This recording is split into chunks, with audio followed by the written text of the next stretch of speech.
ये हवा नहीं है, इसके पीछे आप मल्टीपल फैक्टर एक साथ इसमें मिले हुए हैं। यानी कि इनका जो युआन है वो कमजोर हो रहा है, इनका स्टॉक एक्सचेंज है वो गिर रहा है, जो मॉनिटरिंग एजेंसियां हैं उन्होंने अपनी रेटिंग कम की हुई है, जो लोकल बॉडी है उनकी लैंड सेल घटी हुई है, जो प्रॉपर्टी डीलिंग है उसमें बहुत बड़ा एक आप देखेंगे डिक्लाइनमेंट दिख रहा है। पहले चीन में जाना चाहती थी वो कंपनियां अब भारत, थाईलैंड और वियतनाम, इन 3 देशों को चूज कर रही हैं। तो ये सारी स्थितियां बनी। देश बड़ा देश ऐसा नहीं होता है जो अपना अनएम्प्लॉयमेंट डेटा पब्लिश न करे। चीन की स्थिति ये हो गई है कि चीन पिछले साल से अपना अनएम्प्लॉयमेंट का डेटा छापना ही बंद कर दिया है, क्योंकि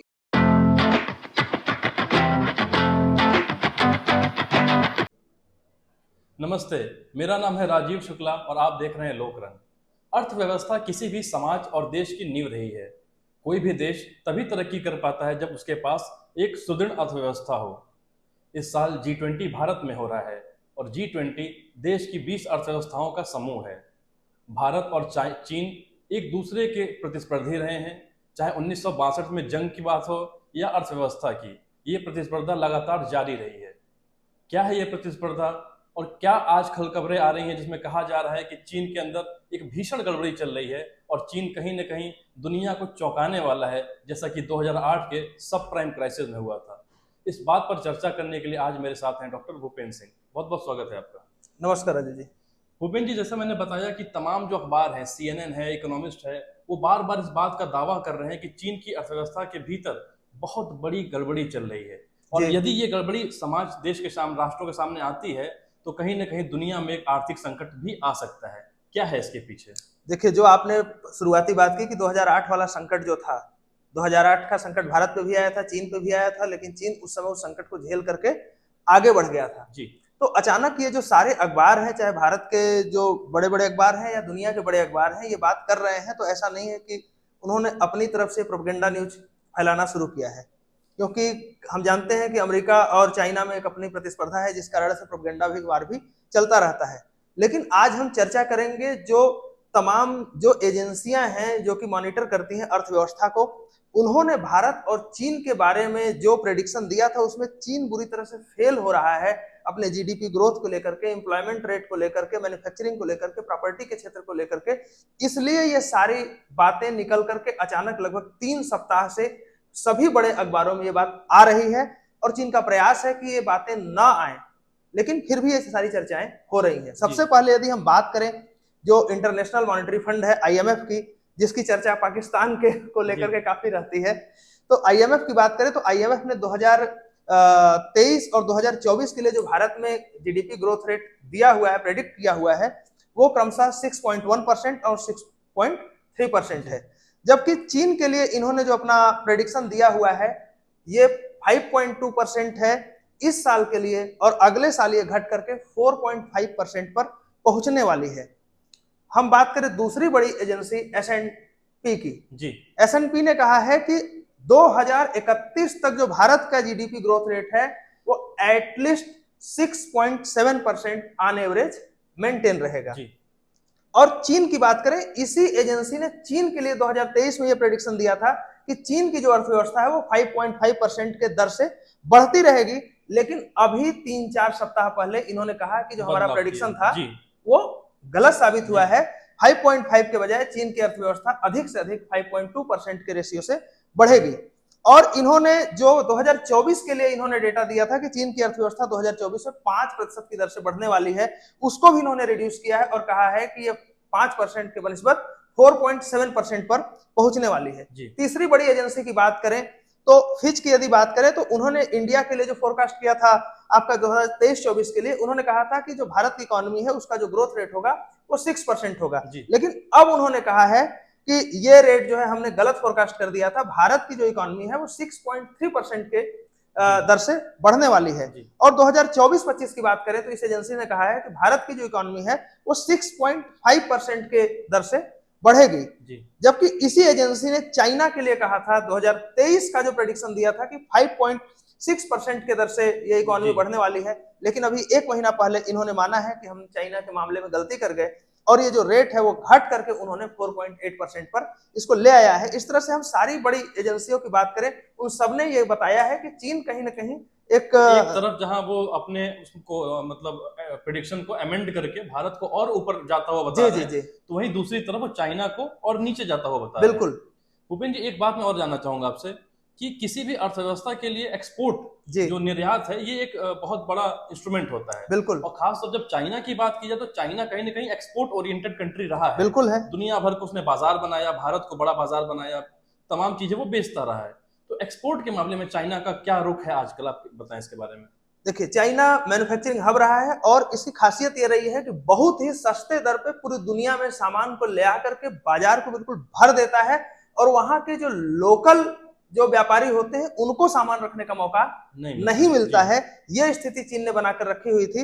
लेकिन अभी जब अगस्त की हम बात करें तो अगस्त में चीन का जो एक्सपोर्ट है वो भी घटा है, और मजेदार बात यह है कि चीन का इंपोर्ट भी घटा है। अब ये समझिए कि एक्सपोर्ट और इंपोर्ट दोनों एक साथ यदि घट रहे हैं तो समस्या यह है कि जैसे आपने कोई सामान अपने घर में बनाया जी, तो दो संभावनाएं, आपकी आबादी बहुत बड़ी है, तो कुछ जो हमारे अपने लोग हैं वो उसका इस्तेमाल करेंगे और जो बचा हुआ वो बाहर जाएगा। चीन की समस्या यह है कि चीन का जो इंपोर्ट है, एक्सपोर्ट है, और चीन के अंदर जो सामान की यूटिलिटी है वो सब कुछ घट रहा है, जो कि केवल एक्सपोर्ट में घटोतरी से बड़ी त्रासदी है चीन के लिए। जी भूपेंद्र जी, चाइना की मार्केट जो है, चाइना का जो पूरा वो इकोनॉमी है, उसके कुछ डायमेंशंस हैं जी। मैंने सीएनएन ने भी इस बात को बताया था कि चाइना में जो प्रॉपर्टी सेक्टर था, रियल एस्टेट सेक्टर है, उसका एक खासा महत्व रहा है चाइना। बिल्कुल है। तो उसके बारे में क्या चल रहा है आजकल? देखिए, मैं कोई फाइनेंशियल एक्सपर्ट तो नहीं हूं, लेकिन जो फाइनेंशियल एक्सपर्ट हैं वो बता रहे हैं कि चीन में लंबे समय तक जो वहां के इकोनॉमी का 1/4 हिस्सा है वो पूरी तरह से जो डेवलपर्स होते हैं, रियल एस्टेट के जो बिजनेसमैन होते हैं, कंपनियां होती हैं जो बिल्डिंगें बनाती हैं, बेचती हैं, उन पर आधारित रहा है। ये पूरा 25% जो अर्थव्यवस्था है बहुत तेजी से घट रहा है। लोग जो कोविड-19 की जो पॉलिसी रही, जिसमें कि घर में बंद करना, स्ट्रिक्ट पॉलिसी, लोगों को नौकरी से निकाल देना, उनको अपने घरों में बंद कर देना, इसके बाद वहां की स्थिति यह है कि बड़ी बड़ी बिल्डिंगें बनी हुई हैं, खाली हैं, कोई खरीदार नहीं मिल रहे हैं। और स्थिति यह है कि अभी मुश्किल से 1 सप्ताह हुआ होगा, इन्होंने जो इनका सेंट्रल बैंक है वो उन्होंने आदेश जारी किया है कि जो डाउन पेमेंट होता है, कोई भी यदि आप 2 BHK 3 BHK घर खरीद रहे हैं तो उसके लिए डाउन पेमेंट जो है वो घटाई है, उसका जो इंटरेस्ट रेट घटाया है। लोगों से कहा है कि यदि इंटरेस्ट नहीं दे पाएंगे तो भी उनके लिए कहीं ना कहीं कुछ ना कुछ छूट की स्थिति दी जाएगी। इन सब बातों के होते हुए भी आप ये समझिए कि वहां की एक सबसे जो लार्जेस्ट डेवलपर कंपनी है जिसका नाम है कंट्री गार्डन, उसने अपने आप को डिफॉल्टर घोषित कर लिया है। ये स्थिति चीन में चल रही है। यानी कि चीन की जो सबसे बड़ी रियल एस्टेट कंपनी है वो अपने आप को डिफॉल्टर बता दे रही है। हाँ, जो उसने अपने आप को दिवालिया घोषित कर लिया। कहीं न कहीं मुझे लगता है कि वैश्विक त्रासदी की तरफ नहीं बढ़ रहे हैं हम लोग। देखिए, कोई भी, अब तो ये ग्लोबल मार्केट है जी। ऐसा नहीं है कि यदि चाइना में कोई चीज खराब होगा तो भारत उससे अछूता रहेगा, अमेरिका में कुछ खराब होगा तो उससे चाइना अछूता रहेगा। सारी दुनिया एक दूसरे से जुड़ी हुई है। तो चीन यदि इसी तरह से जो त्रासदी है उसकी तरफ बढ़ता गया, कोई करेक्टिव मेजर्स इन्होंने नहीं लिया, तो निश्चित रूप से एक जो चीन का जो बबल है वो फूटेगा और एक बहुत बड़ा धमाका हो सकता है। बिल्कुल ऐसा ही जो 2008 में सबप्राइम क्रैश था, उसमें भी एसेट बबल जैसे तरीके से क्रिएट हो गया था। और एक टाइम हुआ। और मैं आपको टोकना चाह रहा हूं कि 2008 में जब इनके पास ये समस्या चीन के पास आई थी तो चीन ने क्या किया था, बहुत बड़े पैमाने पर जो धनराशि उनके पास इकट्ठा थी उसको पंप कर दिया था अर्थव्यवस्था में और उसको संभाल लिया था। अभी की स्थिति यह है कि जो इनके कर्जे हैं वो 300% बढ़ चुके हैं। और चीन में क्या है, जैसे अपने यहाँ जो प्रदेश या प्रांत की व्यवस्था होती है वैसे चीन में भी लोकल बॉडी होते हैं, और लोकल बॉडी जो होती है उसके लिए जो सबसे बड़ा एसेट होता है वो लैंड होता है। चीन में क्या है, जो लैंड है वो व्यक्ति की, कम्युनिस्ट कंट्री आप जानते हैं, व्यक्ति की प्रॉपर्टी नहीं रहती है, वो सरकार की प्रॉपर्टी है, सरकार से लोग खरीदते हैं। लेकिन अभी जो स्थितियां बनी हुई है कोविड-19 के बाद, लोगों ने खरीदना बंद कर दिया है। ऑलरेडी जो सेंट्रल गवर्नमेंट है उसने लोकल बॉडी को बहुत पैसा दिया हुआ है, तो जो लोकल बॉडी है वो पहले से कर्जे में है, और जो सेंट्रल बॉडी है वो भी 300% अपना कर्जा बढ़ा चुकी है। इसलिए 2008 इतना आसान नहीं रहने वाला है। भूपेंद्र जी, सरकार, मैंने कुछ रिपोर्ट्स पढ़ी, उसमें यह दावा किया गया कि वहां की जो बहुत बड़ी मजबूत बड़ी कंपनियां हैं, चीन की टॉप कंपनियां जो हैं, उनमें भी भीषण गड़बड़ी चल रही है, वो भी कहीं ना कहीं डिफॉल्ट होने के कगार पे आके खड़ी हुई हैं। देखिए, चीन की एक बहुत बड़ी कंपनी है जिसका नाम जोंगरांग है। जी ये कंपनी क्या करती है कि चीन की जो और बड़ी-बड़ी कंपनियां विभिन्न क्षेत्रों की हैं, उनका पैसा इन्वेस्ट करती है। जी और ये कितनी बड़ी कंपनी है, इसी से आप हिसाब लगा सकते हैं कि ये 27 बिलियन हम्म, डॉलर प्रति वर्ष इन्वेस्टमेंट करती है। और इस कंपनी ने पिछले 2-3 महीने से जो अपने प्रिंसिपल इन्वेस्टर्स हैं, उनका न इंटरेस्ट पे किया है, न प्रिंसिपल मनी दिया है। उसने कहा है कि अभी जो स्थितियां चल रही हैं, उसमें हमें वेट एंड वॉच करना होगा। यदि हमारी स्थिति ठीक होगी, तभी आपको इंटरेस्ट या जो प्रिंसिपल अमाउंट है, आपको दे पाएंगे। इसी तरह स्टॉक एक्सचेंज की बात करें, तो जो स्टॉक एक्सचेंज है, वो जनवरी की तुलना में 20%, जैसे अपने यहाँ बॉम्बे स्टॉक एक्सचेंज होता है, उसी तरह से हैंगसेंग इंडेक्स वहां का जो चीन का होता है, जी वो जनवरी से यदि हम 2023 से तुलना करें तो वो 20% डाउन पर चल रही है। डॉलर और युआन की कीमत की बात करें तो 16 साल का जो आंकड़ा है, उसमें इस समय युआन सबसे नीचे चल रहा है। जी तो आप, ऐसा नहीं है कि एक हवा क्रिएट किया जा रहा है, ये हवा नहीं है, इसके पीछे आप मल्टीपल फैक्टर एक साथ इसमें मिले हुए हैं। जी यानी कि इनका जो युआन है वो कमजोर हो रहा है, इनका स्टॉक एक्सचेंज है वो गिर रहा है, जो मॉनिटरिंग एजेंसियां हैं उन्होंने अपनी रेटिंग कम की हुई है, जो लोकल बॉडी है उनकी लैंड सेल घटी हुई है, जो प्रॉपर्टी डीलिंग है उसमें बहुत बड़ा एक आप देखेंगे डिक्लाइनमेंट दिख रहा है। तो ये इतनी सारी चीजें हैं। और साथ ही साथ क्या है कि जो इन्वेस्टर पहले चीन को समझते थे कि यहाँ पर एक बड़े आराम से कोई धरना नहीं होता, प्रदर्शन नहीं होता, यंग लोग हैं, अच्छा काम करते हैं, तो इनकी जो पॉपुलेशन पॉलिसी, उसकी वजह से चीन की पूरी आबादी बूढ़ी हो रही है। और अभी जो डेटा आया है उसके अनुसार जो कंपनियां पहले चीन में जाना चाहती थी, वो कंपनियां अब भारत, थाईलैंड और वियतनाम, इन 3 देशों को चूज कर रही हैं। तो ये सारी स्थितियां बनी हुई है। डॉलर वर्सेस युआन का भी एक बहस चलती रहती है जी जी। करेंसी के मामले में, अंतर्राष्ट्रीय पेमेंट्स के मामले में। तो आजकल क्या चल रहा है इसमें? डॉलर क्या कमजोर हो रहा है या युआन कमजोर हो देखिए, रहा है?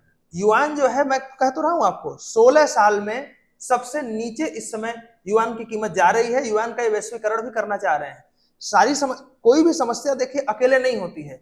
जब आप युआन का वैश्वीकरण करना चाहते हैं, साथ में आप अमेरिका से टकराना चाहते हैं, तो अमेरिका ने भी बंदोबस्त किया। अमेरिका के जो मित्र देश हैं, वो जो देश है, वो भी चीन की घेराबंदी कर रहे हैं। तब अब जैसे भारत सरकार ने क्या किया, चीन के 56-60 ऐप पे एक साथ प्रतिबंध लगा दिया। जी चीन के तमाम सामानों पर टैक्स बढ़ा दिया। भारत में यदि वही सामान बन रहा है तो टैक्स घटाया जा रहा है। तो जो चीन जो नीतियां अपना रहा था, बिल्कुल वही नीतियां अमेरिका और जो उसके मित्र देश हैं या चीन के अगेंस्ट जो खड़ी पूरी लॉबी है, वो चीन के साथ वही खेल कर रही है। इसलिए चीन एक बड़े समस्या में है। और एक विशेष बात मैं बता रहा हूं, पूरी दुनिया में जब से कोविड आया है, उसके बाद पूरी दुनिया बदल गई है। अनएम्प्लॉयमेंट अपने पीक पर है, भारत उससे अछूता नहीं है। लेकिन कोई देश, बड़ा देश ऐसा नहीं होता है जो अपना अनएम्प्लॉयमेंट डेटा पब्लिश न करे। चीन की स्थिति यह हो गई है कि चीन पिछले साल से अपना अनएम्प्लॉयमेंट का डेटा छापना ही बंद कर दिया है, क्योंकि इतने बड़े स्तर पर यह जा चुका है। जी। शेयर मार्केट की कुछ बात करते हैं हम लोग। जी जी। जैसे भारत में नेशनल स्टॉक एक्सचेंज है, उसमें जो लिस्टेड डीमैट अकाउंट्स हैं। चाइना एक टाइम पे ऐसा हुआ करता था कि वर्ल्ड की सबसे बड़ी शेयर मार्केट के तौर पर उभर के आया था। जी जी। अभी कुछ इस समीकरण में परिवर्तन हो रहा है। जी। तो क्या ये भारत के लिए सकारात्मक है? देखिए, भारत के लिए जितनी भी एजेंसियां हैं, उन्होंने जो अपनी रेटिंग दी थी, उस रेटिंग को बढ़ाया है। जी चीन के लिए एजेंसियों ने जो रेटिंग दिया था, उसको घटाया है। जो भारत का स्टॉक एक्सचेंज है, वो ऊपर जा रहा है। चीन का स्टॉक एक्सचेंज नीचे जा रहा है और सीधे 20% का डिप लगा रहा है। तो ये अपने आप में ये सारी बातें बताता है कि जो इकोनॉमी है वो किस तरफ मूव कर रही है। और वो निश्चित रूप से एक तानाशाही जो स्ट्रक्चर होता है, उससे एक डेमोक्रेटिक स्ट्रक्चर की तरफ मूव हो रही है। और G20 में इन्हीं सब बातों से मुंह छिपाने के लिए शी जिनपिंग भी नहीं आए अपने हैं, प्राइम मिनिस्टर को वहां भेजा प्राइम गया मिनिस्टर है। को भेज रहे हैं, क्योंकि ये बातें पूरी दुनिया में खुल करके सामने आ रही हैं। जी। अगर 19वीं शताब्दी अमेरिका की थी, 20वीं शताब्दी चाइना की थी, तो 21वीं शताब्दी निश्चित ही भारत की है। अब ये भारत 1962 का भारत नहीं रह गया है, ये 2023 का भारत है। समय समय पर अमेरिका के राष्ट्रपति को आग से न खेलने की धमकी देने वाले शी जिनपिंग को ये मालूम होना चाहिए। यदि आपको ये बहस अच्छी लगी हो तो चैनल को सब्सक्राइब करें। धन्यवाद। नमस्कार।